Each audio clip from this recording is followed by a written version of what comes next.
kesananya melayang. 806 Amandamu, pergi mati sana. Orang-orang di musim panas mudah mengantuk. Pada hari pertama liburan, Joanna mau tidur sampai jam 9 pagi. Pergi ke Amandamu segera setelah bangun. Ibu, aku lapar. Amandamu memegang komputer dan duduk di sofa untuk memeriksa informasinya.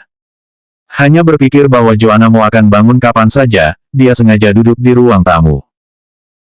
Dia membuat naskah baru, tetapi tidak menentukan topik akhir, jadi dia mengumpulkan beberapa informasi dari online. Sayang sudah bangun. Amandamu menyentuh kepala Joanna Mo dan bangkit dan membawanya ke kamar mandi. Cucilah wajahmu sebelum makan. Dia merebus bubur dan telur di pagi hari, yang seharusnya masih panas saat ini. Setelah Joanna Mo selesai mencuci, dia patuh makan bubur di meja makan. Amandamu terus memeriksa informasinya. Dia menggesekkan mouse 2 kali, membalik 2 halaman dokumen di komputer, dan memiringkan kepalanya dari sisi komputer ke arah meja makan. Amandamu bergerak sedikit dan menyandarkan badan ke bantal di belakangnya, dan bertanya pada Joanna Mo, Joanna Mo, apakah kamu punya tempat khusus untuk bermain? Joanna Mo mengambil sendok dan menuangkan bubur ke mulutnya. Setelah berpikir sebentar, dia membuka matanya dan memandang Amandamu, tetapi dia tidak berbicara. Amandamu berkata dengan hangat, kamu katakan saja langsung, kita sedang mengobrol sekarang, dan kamu bisa mengatakan apapun yang ingin dikatakan. Joanna Mo mengguncang sendok di tangannya, suaranya agak kecil, aku ingin melihat ayah. Amandamu sebenarnya memikirkan hal ini sejak lama, jadi dia tidak terkejut, apakah kamu tidak melihatnya saat makan terakhir? Tapi dia tidak memelukku dan tidak berbicara dengan aku. Nada suara Joanna Mo sedikit mengeluh. Amandamu terdiam. Dia mengeluarkan teleponnya, ragu-ragu sejenak, dan mengirim pesan ke Ricky Mo. Joanna Mo ingin melihat kamu. Apakah kamu punya waktu akhir-akhir ini? Setelah pesan teks dikirim, Amandamu tidak segera menerima balasan. Amandamu tidak terburu-buru. Dia meletakkan teleponnya dan melihat ke atas, dan melihat Joanna Mo menatapnya dengan lurus. Dia menundukkan bibirnya dan berkata sambil tersenyum, kamu habiskan makanan dulu, nanti baru bicarakan hal ini lagi. Oh, Joanna Mo menanggapi dengan patuh dan menghabiskan bubur dalam mangkuk dengan beberapa suap. Kemudian ia turun dari kursi dengan sangat hati-hati, karena tubuhnya hanya sedikit lebih tinggi dari meja makan, kepalanya yang kecil mengangkat kepalanya dan pergi ke dapur. Dia memasuki dapur dan tidak segera keluar. Amandamu mendengarkan telinga dan mendengar suara air di dalam. Amandamu berhenti dan menghela nafas sedikit. Tidak butuh waktu lama bagi Joanna Mo untuk keluar dari dapur. Dia, dududu, dan berlari ke Amandamu, ibu, aku sudah cuci piring. Sebelum Amandamu membawa Joanna Mo untuk melakukan pekerjaan rumah sederhana bersama, dapur telah dilengkapi dengan bangku kecil untuk diinjak Joanna Mo. Wah begitu hebat, Amandamu berkata, mengambil tisu untuk menyeka air Joanna Mo dari tangannya. Hihi, Joanna Mo tersenyum. Amandamu sedang memikirkan masalah, jadi itu menyeka perlahan. Pada saat ini, dia mendengar suara berita baru datang dari ponselnya. Amandamu mengangkat telepon dan melihat pesan teks yang dikirim Ricky Mo kepadanya, ada waktu. Amandamu langsung kembali, buat janji. Ricky Mo, besok siang. Amandamu mengambil telepon dan mendongak dan mendapati Joanna Mo menatapnya. Sepasang mata yang jernih penuh harapan. Ayah berkata, Amandamu diam-diam berhenti sebelum berkata sambil tersenyum, besok sore ada waktu, aku akan mengajakmu menemuinya besok sore, oke. Joanna Mo tertawa sekaligus, oke. Amandamu menyentuh wajahnya, kamu temani aku siang ini. Ibu akan pergi ke perpustakaan untuk memeriksa materi. Akankah kamu menemani aku?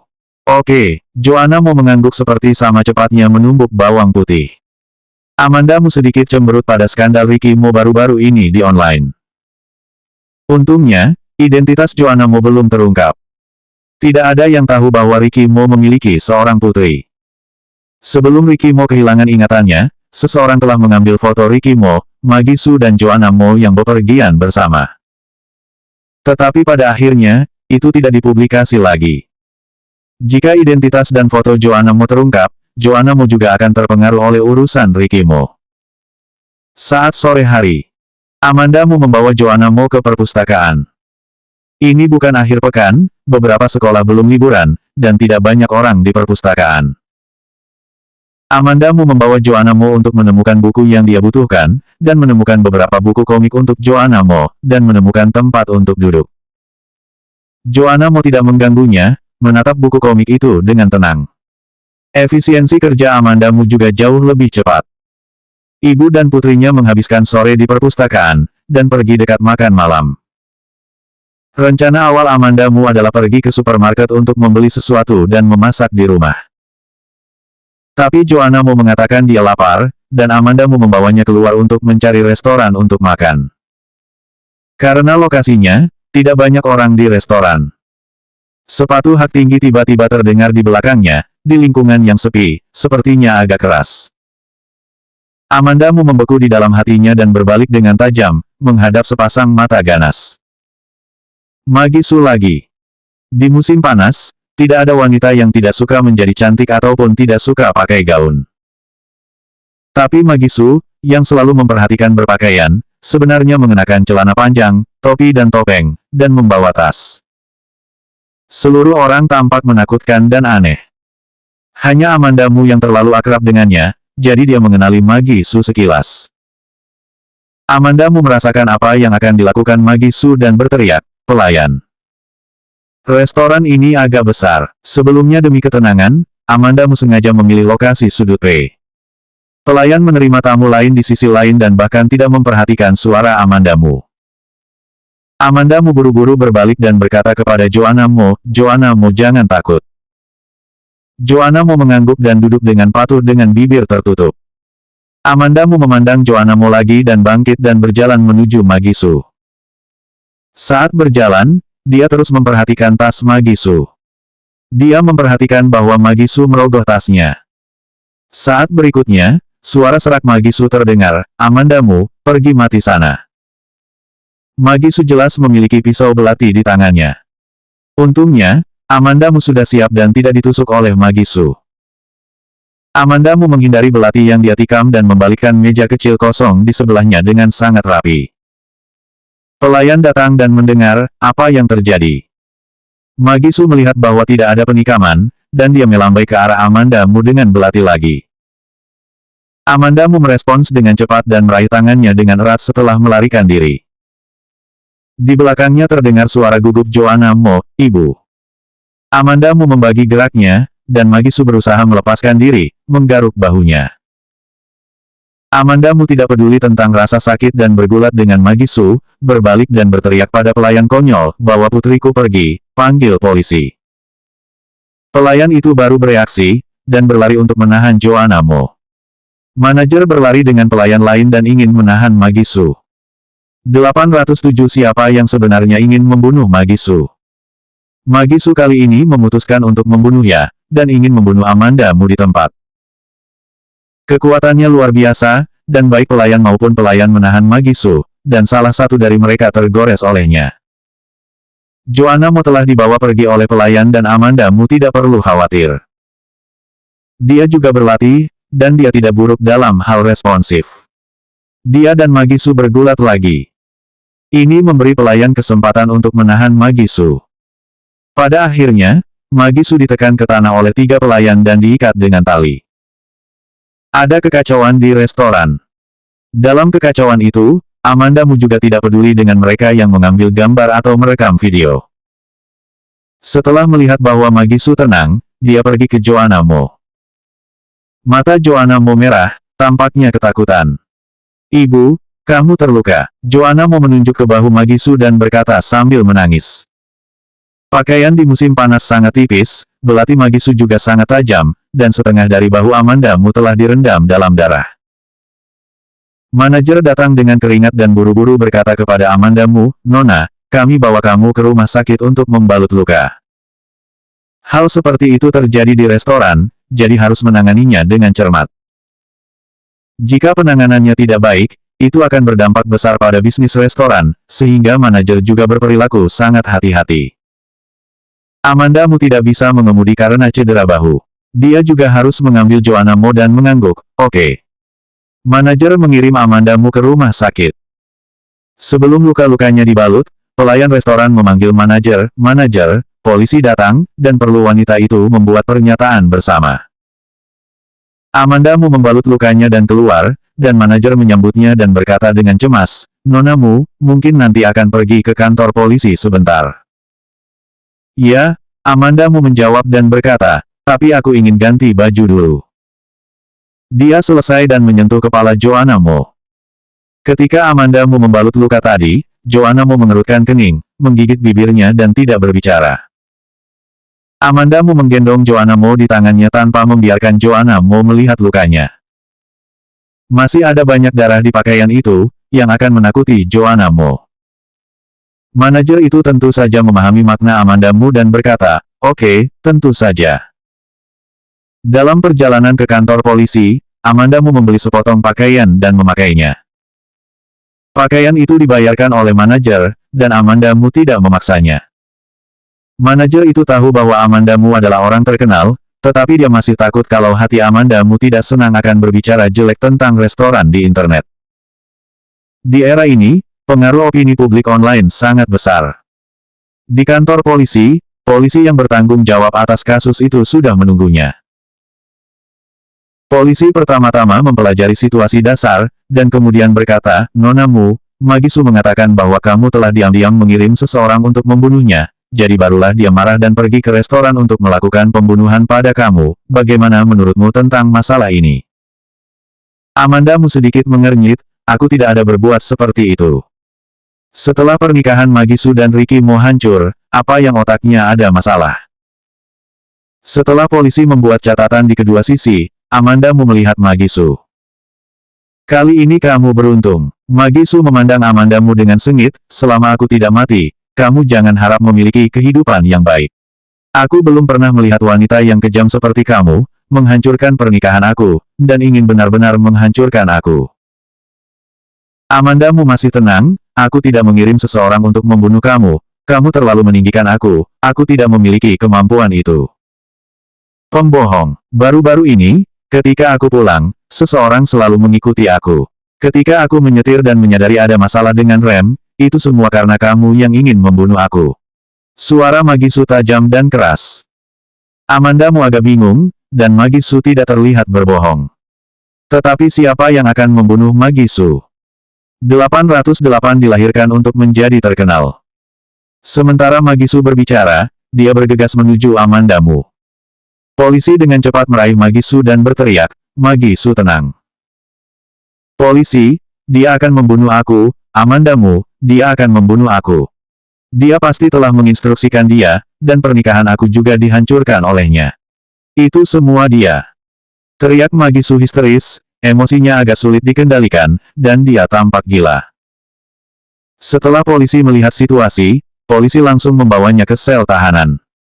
"Apa yang kamu lakukan? Apa yang kalian ingin lakukan padaku? Apakah kalian tahu siapa aku? Nama keluarga aku Su. Apakah kamu tahu siapa ayah aku?" Suara terkutuk Magisu perlahan menurun. Dan petugas polisi lainnya berkata, "Nonamu, tunggu kami menyelidiki dan akan memberitahu kamu lagi. Aku juga berharap kamu bisa tetap berhubungan dengan kami kapan saja, dan kami dapat memberitahu kamu tentang perkembangan kasus ini kapan saja." "Aku mengerti, terima kasih polisi." Ketika Amandamu membawa Joannamu keluar dari kantor polisi, dia melihat orang yang tak terduga. Emeline Kin berdiri di depan mobil, lengan terlipat, sedikit nada tak berdaya, "Aku datang untuk menjemputmu." Amandamu bertanya padanya, "Kenapa kamu bisa datang? Masuk ke mobil dulu, kalau tidak reporter akan datang nanti." Emeline Kin hendak membuka pintu, tetapi memperhatikan Joanna Mo di sebelah. Lihat Emeline Kin memperhatikan Joanna Mo. Amandamu menyentuh kepala Joanna Mo, "Ini teman baik ibu di tempat kerja, Bibi Kin." Joanna Mo memanggil patuh, "Bibi Kin." Joanna Mo menangis sebelumnya, matanya masih merah, dan dia tampak sangat menyedihkan. Hati Emeline Kin melunak, dan dia segera membuka pintu. "Ai, cepat masuk ke mobil." Setelah Amandamu dan Joanna Mo masuk ke dalam mobil, Emeline Kin terus menatap Joanna Mo yang duduk di barisan belakang. "Bagaimana kamu tahu bahwa aku ada di kantor polisi?" Amanda Mu bertanya kepada Emeline Qin dengan lantang. Emeline Qin sedikit menghela nafas, masuk ke hot topic. Dia telah berkecimpung di industri hiburan selama bertahun-tahun, dan telah berhubungan dengan banyak selebriti, tetapi tidak ada yang mampu membawa diri ke pencarian panas seperti Amanda Mu. Juga dapat mencari hal-hal yang telah direndam dalam karakter. Bahkan hal-hal kecil yang hanya bisa sedikit aktif, bisa masuk di pencarian panas. Ini yang dinamakan lahir untuk menjadi terkenal. Tapi Amanda Mu tidak masuk ke industri hiburan. Jika dia masuk ke industri hiburan, betapa akan terkenal dia. Amanda Mu sedikit mengernyit. Situasi pada saat itu sedikit mendesak, dan dia tidak bisa mengurus sebanyak itu. Tampaknya seseorang mengambil foto atau video di tempat. Amanda Mu bertanya tanpa daya, foto atau video? Emeline Qin berkata, video. Amanda Mu tidak berbicara. Ketika dia pergi ke restoran bersama Joanna Mo, sudah waktunya makan malam, lalu pergi ke rumah sakit, dan pergi ke kantor polisi. Sudah lebih dari jam 9. Joanna Mo lapar. Amanda Mu bertanya pada Joanna Mo dengan kepala tertunduk. Joanna Mo menggelengkan kepalanya. Tapi Amanda Mu tahu bahwa Joanna Mo pasti lapar. Tetapi pada saat ini, reporter seharusnya memblokir dia di mana-mana, tidak bisa makan di luar, hanya bisa pulang langsung. Dia mencondongkan kepalanya untuk melihat Emeline Qin di depan dan berkata dengan sopan, kamu langsung antar aku pulang, maaf merepotkan. Memangnya kami siapa, kenapa kamu begitu sopan, kata Emeline Qin dengan marah. Amanda Mu menghela nafas sedikit dan diam saja. Segera tiba di gedung tempat Amanda Mu berada. Ketika Amanda Mu membawa Joanna Mo dan Emeline Qin ke dalam, mereka bertemu Lucy Sen di jalan. Kamu sudah kembali? Apakah tidak apa-apa? Bagaimana keadaan kamu? Lucy Sen bertanya kepada Amanda Mu ketika dia melihatnya. 809 sangat peduli. Lucy Sen menyentuh lengan Amanda Mu yang terluka di bahu. Amanda Mu mendesis dengan dingin. Lucy Sen buru-buru melepaskan tangannya, apakah terluka di sini? Cedera kecil. Amanda Mu berkata, kembalilah ke kamar dulu. Lucy Sen hanya memperhatikan Emeline Qin berdiri di belakang Amanda Mu. Emeline Qin menyapa Lucy Sen, Nona Sen. Lucy Sen balas tersenyum, Nona Qin. Ketika dia selesai, dia berbalik untuk melihat Amanda Mu. Amanda Mu tidak menjelaskan apapun, hanya menariknya ke depan. Ini sudah sangat malam. Tapi sebelum makan malam, Amanda Mu pulang dan segera memasak mie untuk Joanna Mo. Ketika dia menuang air, dia tidak lupa bertanya kepada Emeline Qin dan Lucy Sen, apakah kalian berdua sudah makan? Lucy Sen menggelengkan kepalanya, tidak perlu, aku sudah makan. Dia menghadiri sebuah acara malam ini. Pada akhir acara, di Weibo baru menyadari Amanda Mu dan Maggie Su sedang dalam pencarian panas. Ada juga video di dalamnya. Melihat video itu, Lucy Sen merasa takut, dan telepon ke Amanda Mu telah dimatikan, jadi dia langsung pulang untuk mencari Amanda Mu. Amanda Mu melihat gaun Lucy Sen yang tidak punya waktu untuk ditukar, dan tahu dari mana situs acara Lucy Sen pasti baru saja kembali. Dia menambahkan lebih banyak air dan berencana memasak mangkuk untuk Lucy Sen. Butuh waktu untuk memasak mie. Amanda Mu pertama kali mengukus Joanna Mo dengan semangkuk kecil puding dalam microwave. Hanya beberapa menit. Dia mengeluarkan puding dan meletakkannya di atas meja, membiarkan Joanna Mo memakannya terlebih dahulu. Joanna Mo menemani Amanda Mu ke perpustakaan untuk satu sore hari ini. Dia tidak makan malam di malam hari. Banyak hal terjadi. Kali ini, dia sudah lapar dan mengantuk. Beberapa wanita menyaksikan gadis kecil itu makan puding dengan hati-hati, semuanya tidak berbicara. Setelah makan mie dan membujuk Joanna Mo untuk tidur, Amanda Mu keluar dan memberitahu Lucy Sen dan Emeline Qin tentang hari ini. Aku membawa Joanna Mo ke restoran untuk bersiap makan malam, dan Maggie Su tiba-tiba bergegas datang. Amanda Mu tidak menyembunyikannya, dan dia mengatakannya di depan Emeline Qin. Masalah ini sekarang telah tersebar, tidak ada yang tidak tahu. Emeline Qin dapat menemukan kantor polisi sesegera mungkin, dan itu sangat menyentuh hati. Amanda Mu masih sangat berterima kasih padanya. Emeline Qin mencibir, dia sudah gila, dia sendiri yang mengacau, menyebabkan pernikahan dibatalkan, untuk apa mencari kamu? Kalau berani seharusnya pergi ke Ricky Mo. Amandamu ragu-ragu sedikit dan berkata, itu mungkin terlalu banyak stimulasi. Sekarang para wartawan itu mencari kamu di mana-mana. Mereka tidak berani mencari Ricky Mo. Mereka hanya bisa mencari kamu di mana-mana. Mereka ingin menggali keterikatan emosional antara kamu, Ricky Mo dan Magisu. Emeline Qin selesai berbicara dan melirik Amandamu, nanti kalau kamu ketika keluar harus sedikit lebih hati-hati, dan para wartawan itu akan menangkap orang satu persatu. Aku mengerti, ini sudah membuat kamu khawatir, Amandamu mengangguk. Emeline Qin menghela nafas, jika memiliki masalah maka dihubungi saja aku akan segera datang. Hari sudah malam, dia memiliki urusan lain. Sekarang Amandamu telah tiba di rumah dengan selamat, dia bisa pergi. Sistem keamanan di gedung ini sangat bagus, dan tidak perlu khawatir tentang wartawan yang masuk. Setelah mengirim Emeline Qin, Lucy Sen bertanya kepada Amandamu, apakah tadi ada hal lain yang tidak kamu katakan? Di depan Lucy Sen, Amandamu langsung berkata, Magisu selalu mengatakan bahwa aku menyuruh seseorang untuk membunuhnya. Apakah dia berpikir siapapun akan sama dengan dia yang akan berbuat sesuatu tanpa mempertimbangkan hukum? Dia anggap apa nyawa manusia itu? Dan mempekerjakan seseorang untuk membunuh seseorang jika kamu tidak suka. Hanya bakatnya yang bisa melakukannya. Lucy Sen menghela nafas dan menendang tempat sampah dengan kaki. 810 kemungkinan besar orang yang sama. Amandamu jauh lebih tenang daripada Lucy Sen. Foto dan video yang muncul di pernikahan Ricky Mo dan Magisu terakhir kali tidak dirilis oleh aku juga. Aku curiga, ekspresi Amandamu sedikit serius, yang pasang video di pernikahan mereka dan menyuruh orang membunuh Magisu adalah orang yang sama. Dalam pandangan terkejut Lucy Sen, Amandamu menambahkan, tentu saja, kesimpulan dari semua ini adalah Magisu tidak berbohong. Lucy Sen berpikir sejenak dan berkata, karena Magisu berani bertarung keras dengan kamu, maka apa yang dia katakan pasti benar. Namun, dengan keluarga Magisu, yang berani benar-benar membeli pembunuhannya. Harus tahu ayah Magisu adalah pejabat tinggi.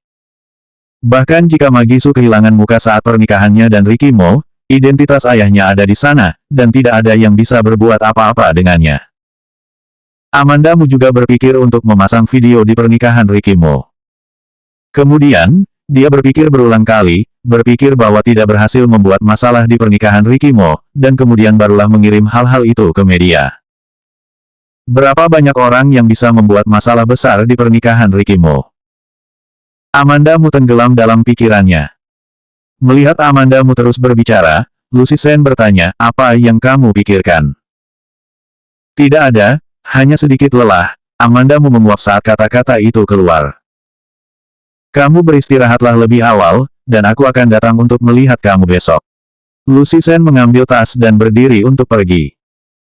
Setelah mengantar Lucy Sen, Amandamu tidak segera pergi untuk beristirahat, tetapi duduk di ruang tamu yang kosong untuk memikirkan sesuatu. Dini hari berikutnya.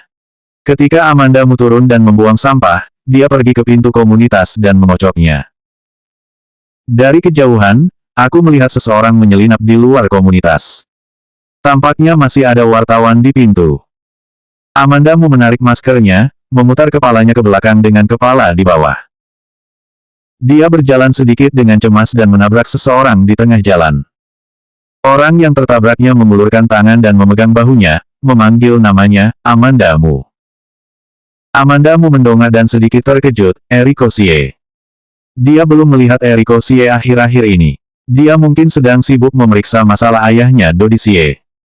Kamu sedang apa? Eriko Xie sangat sibuk akhir-akhir ini dan tidak punya waktu untuk fokus pada hal-hal lain. Tentu saja, dia tidak tahu tentang Amandamu dan Magisu. Apakah kamu menemukan sesuatu dari penyelidikan kamu? Amandamu bertanya kepadanya. Eriko Xie tahu bahwa Amandamu bertanya tentang ayahnya. Aku diam-diam mengikuti Kenzo Li begitu lama. Selain pergi ke sekolah, pergi ke perpustakaan, kadang-kadang makan malam, dan kemudian pulang, aku pikir dia mungkin tahu bahwa aku curiga, jadi dia tidak melakukan apa-apa. Eriko Xie cemas tentang hal ini. Kenzo Li bijaksana dan sulit menemukan kekurangannya. Amandamu berpikir sejenak dan bertanya, lalu kamu sekarang tahu, siapa yang memberikan bukti kepada kamu? Aku tidak tahu. Sebenarnya, aku juga penasaran, Eriko Xie tersenyum malu-malu, sekarang aku merasa diriku tidak berguna. Amanda Mu menggelengkan kepalanya, beberapa hal seperti ini, dan kadang-kadang upaya terbaik kamu belum tentu berguna. Kata-kata Eriko Xie membuat Amanda Mu lebih yakin tentang tebakan di hatinya. Orang yang menyerahkan bukti bahwa Ken Zhou Li merugikan Dodi Xie kepada Eriko Xie, yang menempatkan video tidak senonoh Magi Su di pernikahan Ricky Mo. Melakukan hal-hal ini tanpa ditemukan oleh orang lain sebenarnya bukan yang bisa dilakukan orang biasa. Dan sangat mungkin orang yang sama melakukan hal-hal ini. Nada dering itu menginterupsi pikiran Amanda Mu. Amanda Mu melihat nomor telepon yang ditampilkan di teleponnya dan sedikit mengubah wajahnya, dan berkata kepada Eriko Xie, aku akan menerima telepon dulu. Selanjutnya bab 811 dia sudah memikirkannya, tetapi tidak yakin dengan hal tersebut.